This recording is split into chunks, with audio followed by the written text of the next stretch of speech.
इसकी कैपेबिलिटी बेहतर निकल रही है। मेरे जो पायलट्स हैं और जो मेरे इंजीनियर्स हैं और टेक्नीशियंस हैं जो इसको मेंटेन करते हैं और फ्लाई करते हैं, वो इससे बेहद खुश हैं कि उनके हिसाब से ये मेंटेन करने में भी आसान है, फ्लाई करने में भी आसान है और एम्प्लॉयमेंट में, ऑपरेशनली एम्प्लॉयमेंट करने में भी ये बहुत अच्छा जहाज़ साबित हो रहा है।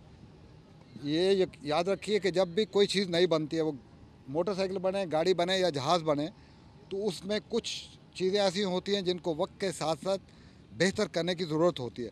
वो अपग्रेडेशन कैपेबिलिटी इंशाल्लाह हमारे अपने मुल्क में होगी। सीरियल प्रोडक्शन का बता दीजिए। सीरियल प्रोडक्शन इस वक्त हम कोई 40-42 जहाज़ के लगभग बैच प्रोड्यूस करना चाह रहे हैं, पहला बैच। उसके लिए जो हमें पैसे चाहिए वो कोई 700-800 मिलियन के लगभग हैं। ये काफ़ी बड़ी अमाउंट है और अगले 2-1 साल में ये हम डिसबर्समेंट करना चाहेंगे कॉन्ट्रैक्ट करने के बाद। इसीलिए कोशिश है कि इसके लिए हमें कोई सॉफ्ट टर्म फाइनेंसिंग मिल जाए ताकि हमारी अपनी मैशत पर डायरेक्ट बोझ नहीं आए। तो चाइना की तरफ से अब तक जो नेगोशिएशन हुई है, आपने कहा कि चाइनीज गवर्नमेंट के साथ ये सॉफ्ट लोन की नेगोशिएशन करेंगे, वो किस लेवल तक है, कुछ हमारी है उनकी तरफ से? वो मैंने सदर साहब से और प्राइम मिनिस्टर साहब से भी दरख्वास्त की थी और मैं उनका बहुत शुक्रगुजार हूँ कि उन्होंने मेरी रिक्वेस्ट को चाइनीज़ लीडरशिप, पॉलिटिकल लीडरशिप को बताया और उसके बाद उन्होंने कुछ लोग हमारे पास भेजे हमारी ज़रूरियात को समझने का। और मुझे उम्मीद है कि अनकरीब कोई ना कोई ऐसा ज़रिया निकल आएगा जिस तरीके से कि उनकी प्राइवेट सेक्टर से कोई सॉफ्ट फाइनेंसिंग हमें मिल जाएगी और ये प्रोग्राम हमारा आगे चल सकेगा। थंडर के अलावा सर कोई और प्रोजेक्ट जो चाइना के साथ हम शुरू करने जा रहे हैं, कोई और जहाज? जी, आपको मालूम है कि जी जिसको J-10 कहते हैं, हम उसको FC-20 कहते हैं। वो इस जहाज़ से J-17 से थोड़ा सा बड़ा है साइज़ में, कैपेबिलिटी में भी बड़ा है। वो ट्रूली हाईटेक एयरक्राफ्ट है 4th जनरेशन का।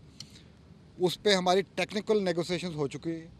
हमने उनको ये बता दिया है कि क्या इक्विपमेंट चाहिए हमें, किस किस्म की रेडार चाहिए, किस किस्म के इनर्शियल नेविगेशन और अटैक सिस्टम चाहिए, किस किस्म के वेपन्स चाहिए। तो वो गुफ्तगू तो काफ़ी हद तक आगे जा चुकी है।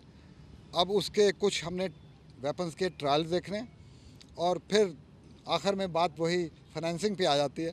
उसके लिए भी हमने उनसे रिक्वेस्ट किया है कि आप कोई क्रेडिट फाइनेंसिंग हमें मुहैया करें ताकि हम उस प्रोग्राम पे भी आगे चल सकें। ये बताइएगा कि हमने जो अभी तक J-17 भी बनाया है और दीगर एशिया में है या?